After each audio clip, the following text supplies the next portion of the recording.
திரும்ப ஒரு வேலை பார்த்து திரும்பி புத்தகம் எழுதி திரும்ப இந்த வாழ்க்கையை எழுதியிருக்கிறார். இவ்வளவு நெருக்கடிகளுக்குள்ளாடியும் அவர் செய்த ஒரு பணி மகத்தானது. என்ன அப்படின்னா, ஊர் விட்டு ஊர் போகிற உயிர் பிழைப்பதற்கான பயணத்திலும் கூட அவர் சாக்ரட்டிஸ் எழுதிய ஒரு புத்தகத்தை கையில் வைத்துக் கொண்டு 10 பக்கமாக ஒவ்வொரு ஊருக்கும் மொழிபெயர்த்துக்கிட்டே போறார். எந்த இடத்தில் மொழிபெயர்க்கிறார் பாருங்கள். நாளைக்கு இவங்க தலையில குண்டு போட்டுருவான். அந்த வீட்டில் ஒரு இரவு உட்கார்ந்து கொண்டு ஒரு 10 பக்கம் சாக்ரட்டிஸை மொழிபெயர்க்கிறார். அப்படி மொழிபெயர்த்து கொடுத்த புத்தகங்களை தான் நண்பர்களே இந்த புத்தக கண்காட்சி வச்சிருக்கு. அதை படித்துத்தான் நீங்களும் நானும் உருவாகி இருக்கிறோம்.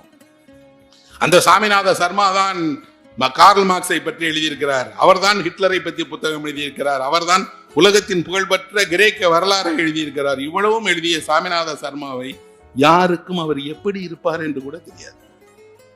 காரணம் என்ன என்றால், அவர் நட்சத்திரம் அல்லையே, அவர் எந்த புகழ் வெளிச்சத்திலும் இல்லையே. ஆனால் ஒரு தமிழ் அறிஞர், இன்னும் சொல்ல போனால் ஒரு பத்திரிகையில் இருக்கக்கூடியவர், ஒரு எழுத்தாளர், தன் வாழ்வின் எல்லா துயரங்களுக்கு அப்புறமும் அவர் ஒரு வெளிச்சத்தை ஏந்தி சென்றிருக்கிறார் என்றால் அந்த வெளிச்சம் இலக்கியம்தான்.